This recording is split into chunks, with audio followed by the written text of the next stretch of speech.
This is the Law 401 podcast, legal issues decoded for you, brought to you by Roger Williams University School of Law. Hello, I'm excited to welcome you to Law 401, Legal Issues Decoded, a new podcast from Roger Williams University School of Law, where we break down legal issues making headlines in Rhode Island and beyond. I'm one of your hosts, Michael Donnelly Boylan, and this is Nicole Dishlevsky, but that's pretty unpronounceable, so I just go by Nicole. We're here to cut through the legalese and have real conversations about laws and policies that affect your everyday life, whether you're a lifelong Rhode Islander or just someone trying to make sense of the headlines. So I'm a lawyer, and I'm also an assistant dean and professor at Roger Williams Law School. And as a lawyer, but primarily an educator and also a librarian, I am really passionate about making the law more accessible and less intimidating and really moving from law to justice. I am the Associate Dean for Enrollment and Strategic Initiatives at the law school. I am also a non-lawyer, so I bring a different lens to the conversation. My background's in politics and government. In each episode, we're going to invite journalists, legal experts, and community voices to help us unpack the legal side of what's most talked about here in the state of Rhode Island. I should probably also say that I'm not a Rhode Islander. I'm a 23-year taxpayer here in the state, but I've lived in the Boston area for most of my life, so I bring an outsider's perspective to these issues as well. For shame. I know. I'm a Rhode Islander. Call me out. I'm not natively a Rhode Islander, but I moved here, I think, in late 2000.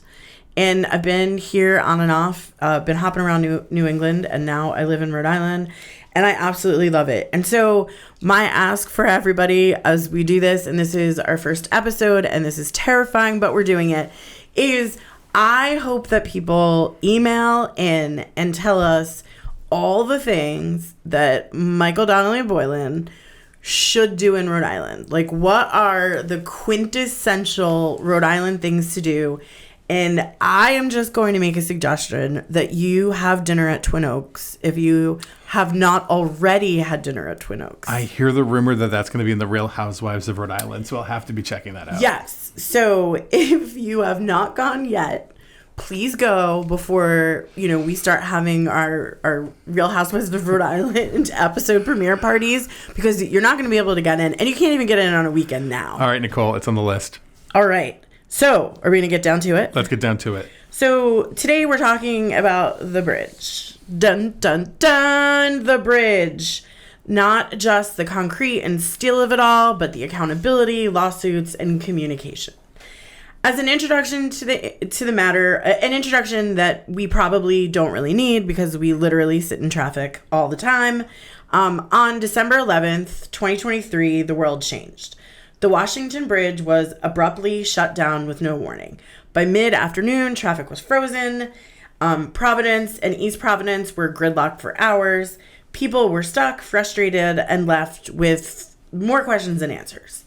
The bridge, which was built in the late 1960s, had been quietly falling apart. Water damage, corrosion, structural supports giving out, years of wear and tear, missed opportunities, inspections and warnings not taken seriously. And in the end, there appeared to only be one real option. We need to shut the bridge down, tear it down, and rebuild it. But the closure of the bridge, as traumatic as it was, is just really the beginning of the story. What followed revealed something bigger, something that implied public records laws, leadership, accountability, and a system that wasn't ready for the scale of disruption that we experienced and we continue to experience. Nearly 100,000 people cross that bridge every day. And for many of us, it isn't just a traffic issue. It's lost income, missed appointments, and a growing sense that the end will not come soon enough. So we want to welcome our guest, Ted Nesi, a reporter with WPRI. Nice to have you here, Ted. Good to be here on your inaugural episode here. Good luck with all the future ones, too. Thank you. We appreciate it. Promise you'll be back. Yeah, sure. Well, we'll see how it goes. All right. So just to get started, my first question is, part of what we're trying to do is make things that are legal more accessible. So let's start with the fact that the state filed a complaint against 13 companies. Can you elaborate on the state's lawsuit against these companies? What are the specific allegations? So these are all companies that have worked on the bridge over a number of years. The companies that have inspected the bridge, in some cases companies that did repairs to the bridge. But the state's argument, I've seen it summed up in other places as basically, look, we're not experts actually on the bridge, and we trusted all of you to inspect the bridge, tell us if it had problems, tell us if, as we'll probably get into, if you weren't actually able to fully inspect the bridge because of its weird design, which is what happened in this case. And basically saying you were negligent. Now, this is a law podcast. I think negligence is the right word, but we'll use that in the layman's Nicole, is sense. that the right word? Negligence, breach of contract. I think Yes. It's not, at this part in the lawsuit, we're not going to know everything. They're going to allege a whole bunch of stuff, and we'll see when we get to it. You didn't do your job right. You didn't take care of us. We were paying you for work you didn't do as well as we needed. And now we have this crisis. As you'd imagine, the companies push back and say, this is your bridge. You hired us. You signed off that you were accepting of the work we did. You were accepting of the inspections we did. You put the parameters of those inspections in place.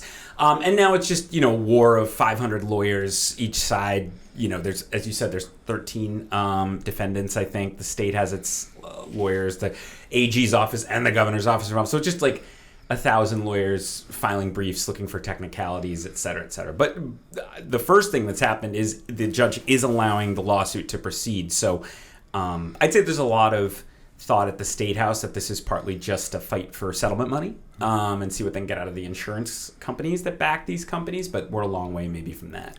And where do you think this is all going to go?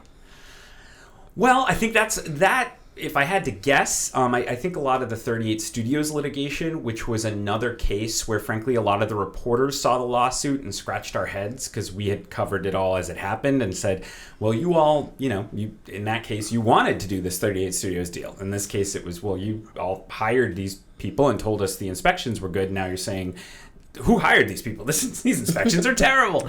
So it wouldn't be surprising to me to see it end in a similar way to the 38 Studios litigation with settlements, with agreements. That said, that was a very unusual set of circumstances. This was the video game deal with Kurt Schilling that I'm sure a lot of Rhode Island listeners remember. In this case, I have seen some people say that there could be worries about national precedents being set where jurisdictions can sue the contractors even if they didn't do enough and blame them and get money, et cetera. And what would that mean for insurance rates and all that? So I don't know if that could make the defendants more resistant to quick settlements. I'm just not sure. And the reality is that most cases end in settlement anyway. So while that might sound shocking to someone who doesn't know a lot about the law, from a lawyer perspective, I don't think that, I think you kind of expect it's going to end in settlement. That doesn't mean you don't try your hardest. And you said there's a lot of lawyers involved. As far as I'm concerned, I love lawyers. The more lawyers, the better.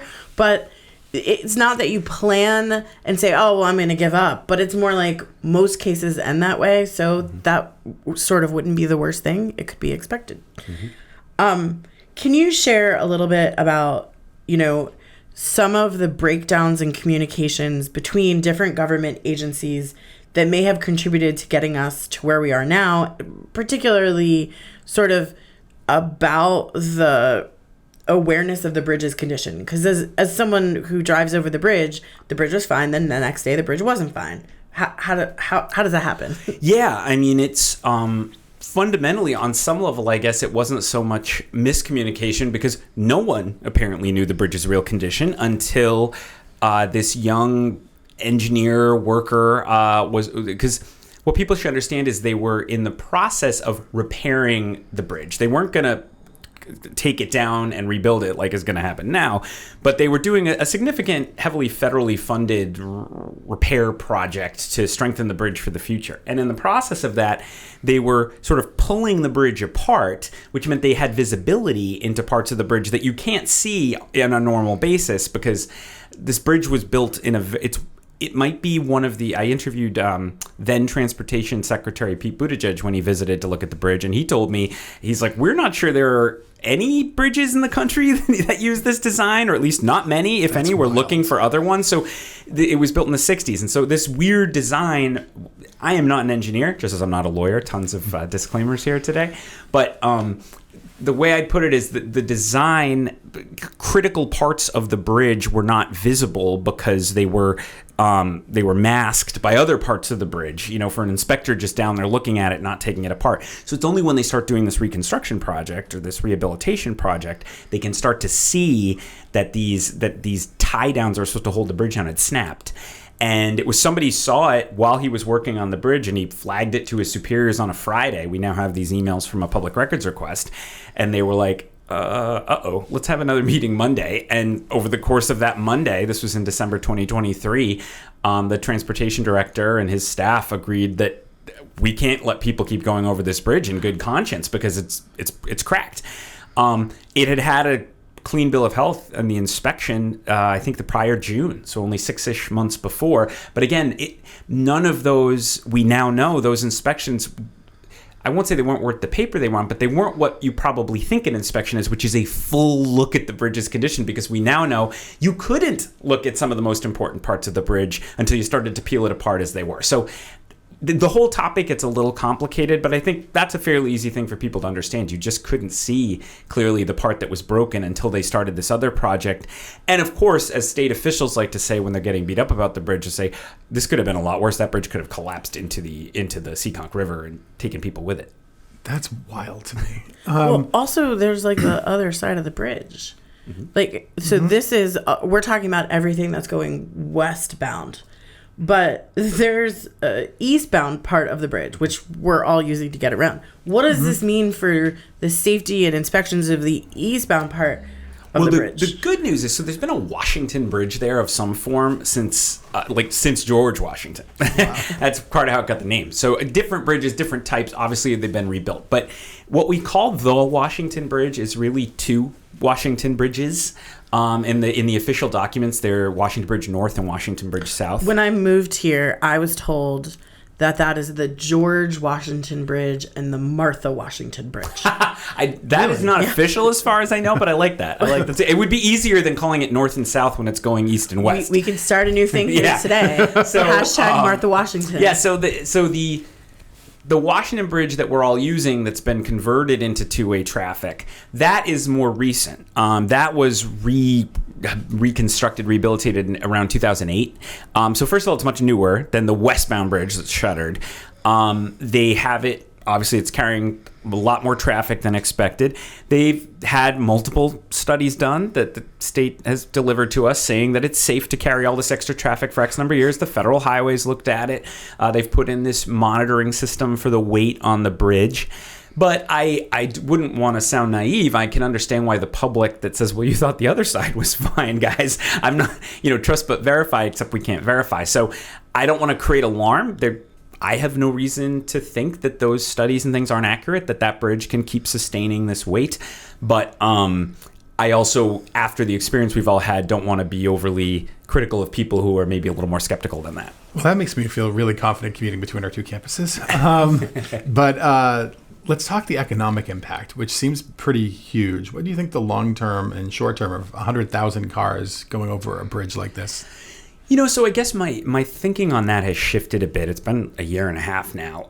Initially, it was pretty disastrous. I mean, I'm sure lots of, especially your Roger Williams listeners, if they were commuting from Providence or the West Bay, we had, I'll never forget those pictures. So I have a good reporter story about this. So the night the bridge was closed, I was in the newsroom. It was like 4:30, and I got a call from a good State House source of mine saying, hey, you should send a truck to the State House right now. And I was like, well, why? He's like, we're going to have to shut a bridge. We're going to have to shut the Washington Bridge. I was like, well, you can't. Okay, they say that more clearly, because you can't shut the Washington Bridge. It's like a key thoroughfare. He's like, that's why I'm telling you to send a truck right now. We're closing it in a half hour. So 4:30, and so Channel 12, people should know, is on the East Providence side of the bridge. And this person was frankly doing me a favor, which was like, I don't know if you'll be able to get your live truck across the bridge if you don't leave now at 4:30 and the final half hour the bridge is open to get it to the State House.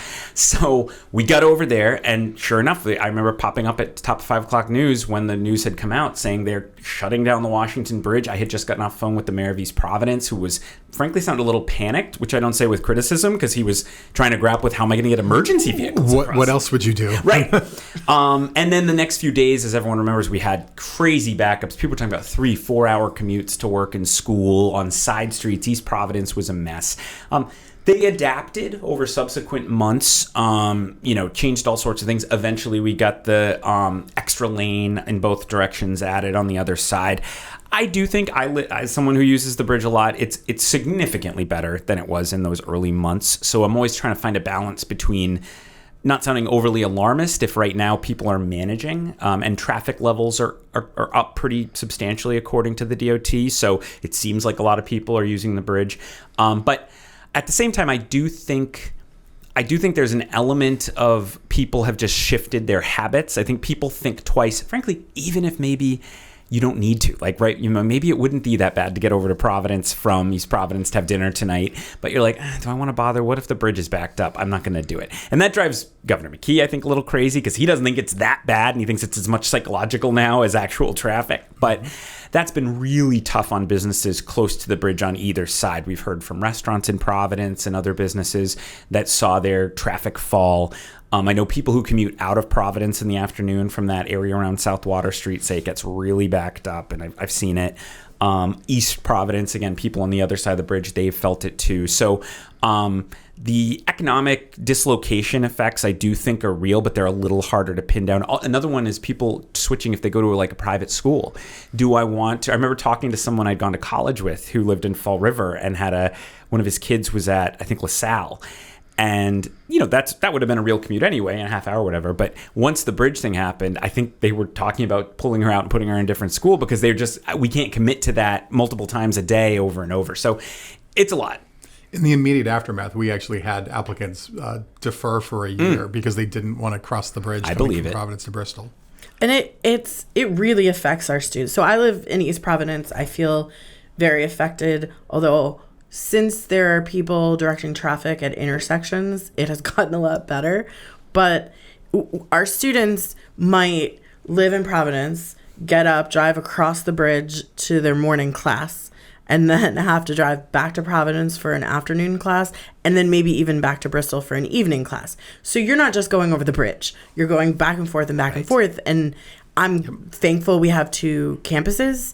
On the other hand, that's a lot of driving over a bridge, which still has a significant amount of traffic. Yes, absolutely. I mean, it probably, if you'd known you would have a messed up thoroughfare between the 2 campuses, it would have at least been part of the conversation probably when they decided to put the law school in it's funny, I already mentioned it, the old 38 Studios building actually is where very Rhode Island, where 38 Studios used to be, is now Roger Williams Law. But yeah, so it's, but I do think right now I'd say it's, people are managing. There's frankly have gotten used to, you have to. The other thing is we talk about it a lot from the perspective of the East Providence side, but I've come to think after they added the other lanes, it's become very much a West Bay story too. Anybody who regularly goes out of the Warwick, Cranston area needs to go across the bridge back in to the East Bay.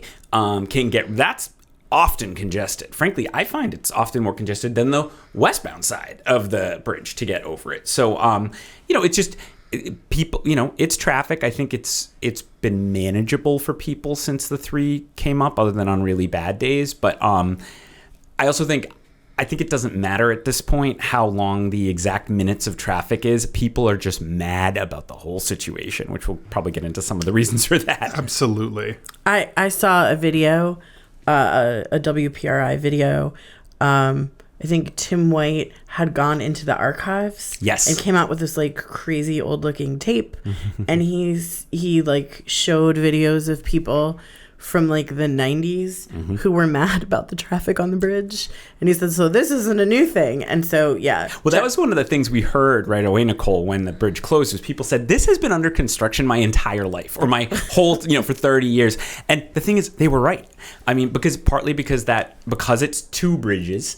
In the late 90s into the 2000s, the eastbound bridge, which is now the 2-way traffic currently, was being built. And then they started to do work around the westbound bridge, which was still going on when they closed it. So people aren't wrong to feel like it's been under some form of construction for most of the last 30 years.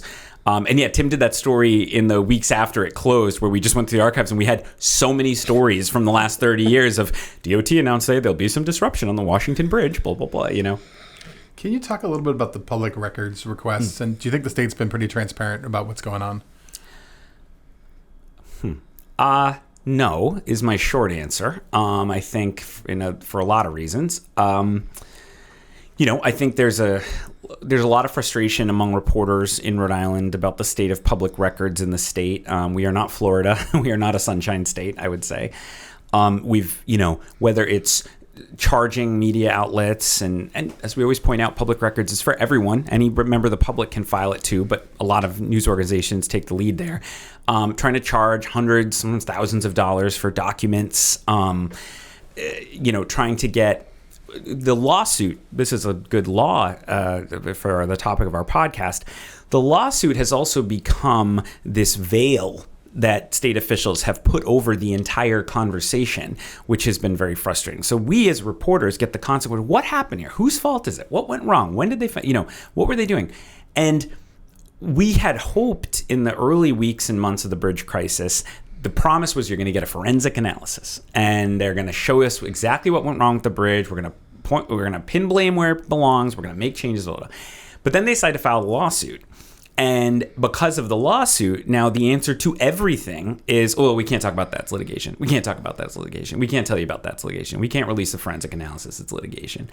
And, it does become, it kind of ends the conversation, right? Because you could withhold documents because of that. There was an oversight hearing earlier this year where the DOT director said he couldn't talk about a host of issues. And what that's done, along with, again, creating some public frustration, also means there hasn't really been, as far as I can tell, too much governmental reform in response to this crisis, because it's still not even clear exactly what would need to change. Does the inspection regime have fundamental problems?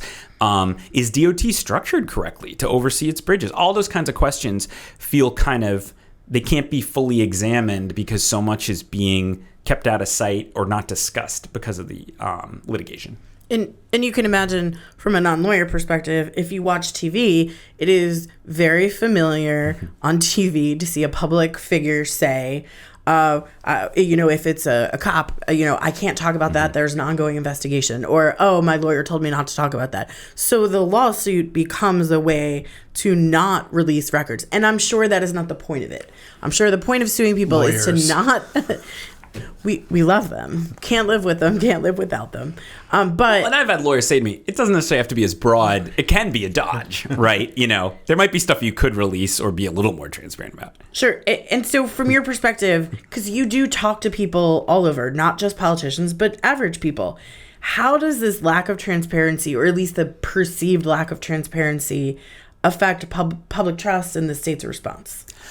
Oh, well, it deepens the deep cynicism that already exists in public life in Rhode Island, right? This is not Iowa. This is not a state where people necessarily start out with, and for good reason in some cases, an assumption that public officials in the government are doing the right thing and, are in it for the right reasons all the time or whatnot. So I think, it's also, zooming out, this is an expensive state. It's not as wealthy. It's pinched by the fact that it's so much poorer than Rhode Island, Massachusetts and Connecticut. So people are squeezed to try to keep up with those two states, which you can never catch up with. So they're paying a fair amount of taxes. We have a pretty expensive transportation system, and yet they wind up with a big thoroughfare that they learn in retrospect wasn't even being inspected correctly to keep it in shape and make. They wasted $30 million plus on that repair project on the old bridge that's now gone because they didn't actually understand its condition. All that kind of stuff is very frustrating to people. So, I hear it mentioned. It's become kind of a second. It's become synonymous with kind of just governmental incompetence and maybe, frankly, a little bit of arrogance. The fact that the DOT director has been allowed to remain in his job, he has many defenders at the State House who say, well, it's not his fault. This was going on a long time before him. But I do think people have an expectation. They look around, they're like, who has faced accountability for this major crisis? And the officials say, it's going to be the companies when we sue them and get money out of them. But I think people say, well, wait, did anyone in the government have any responsibility here? It's all just private companies. So all of that, I think, has fed cynicism and frustration. And I also think we're in a little bit of a phony war period with the bridge here because we're between moments and we're coming up on, not sure what day you're going to drop this podcast, but June 6th, which is funny because it's D-Day. It's also Bridge D-Day in a way because that's the day they're scheduled to announce the winning bidder for the new bridge, the cost of the new bridge, and the timeline to replace the new bridge, which has been yet another thing that they haven't been giving us any specifics on for months, saying, we can't tell you how long it'll take to build the new bridge till we get the bids. We can't tell you the cost, da-da-da. So I do think that's going to be a moment, hey, if it comes in, it's going to be quick and cheap, people will be thrilled, right? Maybe it'll be a good moment. I have my doubts that that's going to be the answer. So if it's going to be expensive and take a lot longer than people thought, I think you'll see a fresh round of reaction.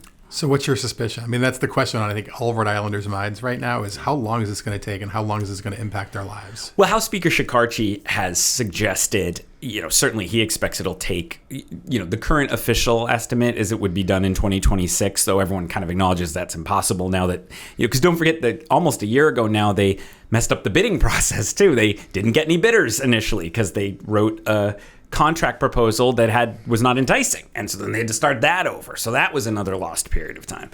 So the House Speaker suggests it'll be deep into the late 2020s, he thinks, before we have a working bridge open.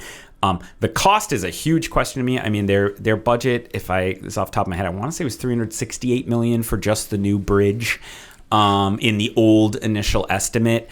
It's very, very hard for me to imagine that's the final number now. With inflation, costs going up, the fact that was so far out of line with what companies thought was reasonable for this project makes me think they're going to be looking for a lot more. The governor's also is now, initially he was promising we're going to get this done really fast. When that didn't work with the bidding process, now we're going to have a really good bridge for the long term. Well, that may be more expensive, right? To try to have something that lasts, the governor says, I think, past all of our lifetimes. What does that look like? So the Politico in me is completely fascinated. With the 2026 election coming up, what is the blowback going to look like for that? Well, I mean, you've seen in most polling, Governor McKee's numbers fell pretty considerably. He won re-election about a year before, or he had inherited the job from Gina Raimondo, so he won a term in his own right a year before the bridge closed. His team knows, and he knows that it was, it's been a black mark on his administration, keeping the DOT director. He just got a new round of blowback for giving him a raise in the last week. That just went through. They sort of have accepted that, they have to just own the bridge thing and try to argue that they inherited this problem from previous governors who didn't handle the bridge right either. They're the ones trying to fix the mess, et cetera. But, just as one small example, East Providence was a pretty good city for Dan McKee in the 2022 primary for governor. I have to think it's going to be harder for him in East Providence after this experience. So how does it change the math in the different cities and towns? It's probably part of why there's been discussion about will the governor really run again, or will he eventually decide to step back and see out the end of his term and open up the seat. But he is insistent he is not going to do that. So I do think, once we're truly in campaign time, the bridge is going to come up a lot as something that people really question whether this was handled appropriately. I also think it has some federal repercussions because you very politically said he was handed this problem. It was a previous administration. Well, that previous administration might have goals for being elected at the federal level. Gina Raimondo. Right. And so we're not just talking about a Rhode Island issue at that point politically. We're talking about a national issue. I just had to. I agree, Nicole. It's a good point. I mean, Gina Raimondo hired Peter Alviti. Again, Dan McKee inherited Peter Alviti. He's kept him. He's his guy now. But he was Gina Raimondo's pick, and her DOT director. Her administration was the one that signed off on we're going to rehabilitate the old bridge that was broken, the air inspection, all that. So while she wasn't in charge the day the bridge collapsed, and her defenders argue, well, if she'd been governor, she would have handled the aftermath differently. That's hypothetical. We can't know that. Yeah, you're absolutely right. I would say, she couldn't manage, she didn't leave the next governor a bridge, one of the most important thoroughfares that was right, and her DOT director was in charge. She picked him, et cetera. It's an easy hit on her as well. I agree. And I think the other thing that might also come into play is thinking about the governor, the mayor of East Providence will be up for re-election at some point. And, next year, 26. There's a lot of chatter. And also, the new Senate president is from East Providence. And so, while I don't think East Providence was ever not part of the conversation, it is an outsized part of the proudly, as someone who is a proud townie, it is an outsized part of the conversation as we go into the next election season. But my question is about accountability. I've heard the governor talk about accountability. I've heard the legislators talk about accountability. I've heard so-called watchdogs talk about accountability. And I've heard my neighbors and friends talk about, like, who's responsible for this? When will we get the accountability that people are crowing for? I don't know. And I don't know if we will get the type of accountability people have talked about. You know, I've been comparing it a lot, but because it's such a contrast with how Rhode Island leaders handled the credit union crisis. So very briefly, this was in the state had its own kind of savings and loan FDIC in the early 90s. It collapsed at the very start of 1991. Just as a new governor at that point, Governor Sondland was taking over for Governor DePrete. Huge crisis, bigger than the bridge. People's savings were frozen. People were marching on the State House. The huge issue. And part of how Sondland dealt with that, along with all the, steps he took to just, they set up an indemnity corporation to try to bail them out, all that kind of stuff. He immediately or quickly brought in the president of Brown at the time, Barton Gregorian, to put together fairly rapidly a report. What was it? Built on Sand, I think it was called, or something like that. That was out within a couple months of the credit unions collapsing. That basically laid out what had happened and kind of called balls and strikes on who in the government had failed. Now, yes, it was probably easier. That was a switch from a Republican to a Democratic governor. The old governor, DePrete at the time, who later, not to do with this, went to prison for corruption. It was not hard for Sondland to break with him and his people in a way that it would be much harder for McKee. But that did sort of kind of open the books and say, here's what happened. We're going to acknowledge all the problems here, et cetera. And a lot of people say, okay, we have put some blame here. And frankly, the government's looked at itself. I just see no appetite for that in the state government right now. And not just in the McKee administration, the legislature too, has generally, even a lot of the East Bay lawmakers, that was a surprise to me, Nicole, that in East Providence, Barrington, Bristol, there wasn't much sign of backlash against incumbents in the 2024 cycle. I thought you might see some primary challenges that were just like, we agree on everything except bridge accountability. I'm going to vote the same way on everything else, but like these people don't hold the government to account. But we really didn't see that. So, you could argue the voters so far have not shown themselves to be as exercised about this when it comes to actually what really scares elected officials, which is losing their seats. Sure. And we're in a very different political situation now than we were at that time, specifically when it comes to like the number of elected officials from one particular party. And the other question that I just wanted on the issue of accountability is and this episode won't be coming out for a little while, so we may actually know the answer to this by the time the episode comes out, but there are some proposals in front of the legislature right now to change the, our listeners might think of it as FOIA, but really in Rhode Island it's called APPA. Could you tell people what that stands for? And do you think the changes to this, if they happen at the legislature this season, might bring about some accountability? Well, so APPA is the Access to Public Records Act. It's, as you said, it's our version of FOIA at the state level, usually in the states. Whatever APPA or FOIA is called has its own name. It's the last time there was any significant rewrite of APPA was 2012. And, lots of additional issues have cropped up over the years. There's been a push on from open government groups to, I mentioned earlier, the cost, the charges that some agencies are levying or asking for in order to search and retrieve documents has been felt like it's increased to me. It felt like it's been more and more. It used to feel like it was more reserved for if you asked for something that really was like 50,000 documents. And now it's even for like a few emails. If they don't want to give them out, they'll say, well, I'm going to need an $800 check before we start to look. By the way, they don't say an $800 check to get documents we found. $800 to look and see if there's anything and on and on. And so I think there's more awareness of problems with public records. Again, partly because reporters, we have megaphones and we complain when we can't get the documents we want.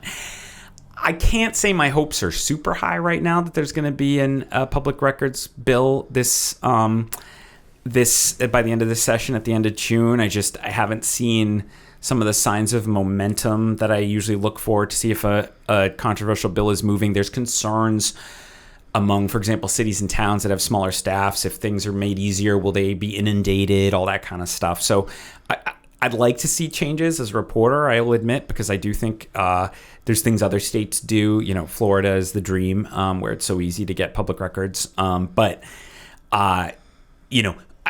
I haven't seen yet signs that has the right momentum. It has some strong sponsors who have some juice, but you need to see the House Speaker, most importantly, be convinced. Last time we talked to him about it, Tim White and I on Newsmakers, he was saying, he's very open to it, but he wants to see a compromise between different advocates and critics, and it could pop up any day. Maybe I just haven't heard yet, but at the moment I'm a little more on the negative side of the forecast for that right now.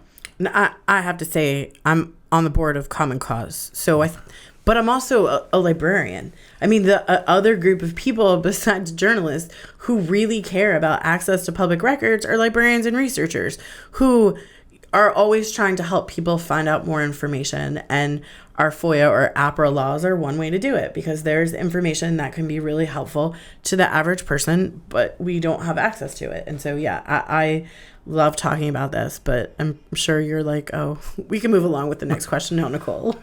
Well, can you give us an update on the unfreezing of federal funds and sort of how you think that's going to impact the project long term? Well, this was interesting because it was sort of the bridge dovetailing with the funding freeze and the drama of the initial weeks of the Trump administration. So on a Sunday, one of the first Sundays after Trump was inaugurated this time, Senator Reid, who is one of the top Democrats on the Appropriations Committee, U.S. Senator Jack Reid, put out a sort of unusual statement saying he and the rest of the delegation had just sent a letter to the Trump administration expressing concern that these Washington Bridge funds were frozen. Now, the state had won about $221 million in federal grants in the waning months of the Biden administration with a big push from the delegation. But they hadn't signed on the dotted line for them yet. Everyone assumed they were coming, but they weren't obligated, maybe one of those words that the different government agencies use. So we saw that letter and we were like, what is Reid talking about? Do we not have these funds? And it was hard for 24 to 48 hours to figure out what was going on. Well, it turned out it was kind of the initial sign of the big funding freeze. And there's been so many headlines about the Trump administration since it's easy to forget how high octane that news cycle in the second and third week was when the Medicaid portal was briefly down and all that. This was part of that. They weren't just releasing this money as expected. Fast forward a couple months, Transportation Secretary Duffy, after he was confirmed, did sign on the dotted line. I think some combination of Jack Reid on appropriations, Sheldon Whitehouse is the top Democrat on the Public Works Committee that oversees Duffy. Mm-hmm. He agreed to put the money out. And of course, the congressman would say they tried hard too, that they're a little more junior than the senators. Is that Secretary Sean Duffy? Sean Duffy, yes. From The Real World? Oh, yes. Yes. Who was on Real World Boston? Yes, right? any opportunity to talk about reality TV. I saw him once in Boston. I will be taking it. And also his wife. Wow. So we've mentioned Real Housewives and Real World so far on this on your first episode. This is our vibe. I love it. This is my jam. I love it. So anyway, so long story short, they're unfrozen now. It was a lot of drama, but the money is flowing or is available. I mean, we can't use most of the money yet because we're still waiting for those bids to come in. But I won't say downside because the money's good to have, but the thing that just the other day there was a House Finance hearing where the fiscal advisor was warning the lawmakers, that amount was requested based on the old estimate for how much the bridge would cost. So any additional cost to the bridge that comes out of this bidding process, we do not have, a commensurate federal grant for that. And also, these federal grants are generally like an 80-20 match. The state needs to come up with 20% of the money. So even if you get a big federal grant, you still need to find more state money too. It's a huge help, but it's not like the state's off the hook once you get one of these federal grants. What lessons do you believe the state and its agencies should take away from the incident to improve future infrastructure management or crisis response? If they're listening, which they're probably not, but if they are, what do you want them to know? I think it's two different ones. So I'll do crisis response first. I think it's super important to have I think the Mickey administration folks would acknowledge they struggled, especially in the first days of this crisis, to get their arms around how big it was, to get everyone on the same page. I mean, we've gotten text messages and things kind of showing kind of the craziness. So I think, first of all, having some system in place, I think of the red phone that Kennedy could call Khrushchev on or whatever before the bombs started flying. What's your red phone when you have something that's going to blot out the sun on all the other issues? Because someone once said to me, they said, a day where only like 10 things are badly screwed up in government is a big success. And they didn't mean it cynically. They were like, it's just really hard to run a government. And so you have to have reasonable expectations. It's never going to be, Disney World, which is one corporation. I was just there recently with my family. So, where they can keep all the trains on time at all times. But so I think there's that. What are you doing when there's a crisis? Do you have a system in place to make sure information gets quickly to who needs it and decisions are made quickly? More broadly, I mean, I think I go back to, I have a sense as a reporter, I'm still not sure exactly who to, of course, yes, high level, you blame people in charge of transportation, the people in the 60s who designed a bridge that was going to be very hard to inspect. Truly, we should go all the way back to them. That was partly because of a fight they had over the design of the bridge with the Johnson administration, all the way back to those decisions. But then more recently, I think when you have a big crisis, there is always opportunity in crisis. But if you don't use the crisis to truly, shake the Etch-a-Sketch and say, okay, this is a chance to maybe, examine some sacred cows in transportation funding. There's a lot of influential companies, unions, et cetera, that depend on that flow of transportation money, might not want the apple cart upset. But this was a time when maybe things were, maybe it tells us that we need to look much more holistically at how we're running transportation projects in Rhode Island. But that opportunity has really not been taken, not by the legislature, not by the administration. And it's nearly impossible, I would say, you get bits and pieces from journalists. And certainly I think there's been a lot of good work done on the bridge. I think there's a lot more public understanding there would be without all the many reporters who've worked on this over the last year and a half. But in the end, without experts and government officials with staff and a budget and the ability to get any record they want, you're never going to get a full accounting, which then can allow you to take the right lessons away from this. And if you treat it purely as politics, live through the next news cycle, you might survive it, but you're not going to get any long-term lessons that maybe, frankly, could make the trouble everyone's gone through have been more worthwhile, or at least pay a little more of a dividend. Something you say really resonated with me. So there's the people in charge, but then there's a whole bunch of other state workers that make our state run. And those people are largely very hardworking, underpaid people with a lot of red tape in their job. But a lot of the culture of it is not to over communicate what's going on. And so when a crisis happens, you're asking them to change their culture.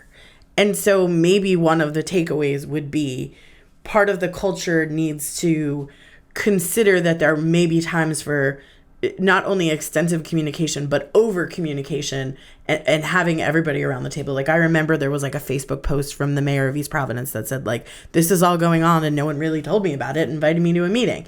And so I think that that's a really valuable lesson to learn. And it doesn't have to be that anybody necessarily did anything wrong or does anything wrong or are bad people, but there's a culture, and that culture could use some re-examining. Yeah, just very fundamentally, as we talked about earlier, this bridge could have collapsed. Right. And imagine if we were having this conversation except people were dead. Because and I'm not trying to be alarmist. I'm just saying the tie downs are broken. It's happened to other places. It's happened in other places. That's a good point. And so I do think now, I guess my problem with sometimes state officials saying, hey, but the good thing is we caught it and we closed it.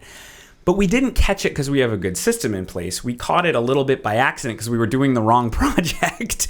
You don't want to bank on something that could have had such devastating effects on hopefully we'll order the wrong project, which will lead a random engineer who's not have the job of inspecting it to note and frankly to be heads up enough to say, that guy clearly said to himself, I can't live with myself if I don't escalate this, that I think we have a critical failure here and we have to get this higher up the chain of command. Yes, they acted then, that's good, but that's not a sign that there's a system in place to make sure this doesn't happen again. And also, thank goodness for that guy. I was about to say the same thing. Do you know his name? I think we did eventually get his name. He hasn't wanted to do interviews. He's kept a little profile. I get it. But he's the hero of Rhode Island. He is. He really is. And, and it also, it's a good reminder to all of us that, like, you can be the cog in the machine on something, but if you see something, say something, because he, so many people had looked at this bridge, worked on this bridge, so much money had been spent, etc. But it was that guy being heads up, putting 2 and 2 together. And he didn't, as far as I know, he didn't send an email saying close the bridge. He just said, I'm worried about this and I want to make sure like important people look at it and really decide they're okay with it because it makes me nervous from my knowledge. Well, I'll put a call out to that guy, whatever your name is. Yeah. If you're interested in coming on our podcast to talk about your life. I will be mad if you scoop us on Real the first Housewives. interview. Yeah. I mean, maybe he's a really big Sean Duffy fan. Who knew? Yeah. All right. So we have a fun question. What's that? Okay. So this is a new segment we're doing. Everything's a new segment we're doing. But we got to know you for your journalism work, but I would like to ask you a more fun question. And today my question is, and this is to all of us, what is your favorite East Bay local business that you don't get to frequent as much due to the bridge traffic, or West Bay if you're on the East Bay? I probably go over. I've always loved Red Stripe in Wayland Square because I lived in an apartment in the East Side of Provincetown there, and I think they have a great mix of like good food that's pretty affordable. And I don't go over as much because I'm like, well, maybe I'll get something on the East. So the East Bay places have benefited because I live on the East Bay because I get my takeout more likely on the East Bay. But yeah, probably Red Stripe is one. So for me, I just don't get to Providence nearly as much from work, right? So the Black Sheep is a place I miss, and I'm trying to remember the name of my favorite Korean place right down the street from there, and I can't think of the name of it. But is that Mukbang? I think that's it.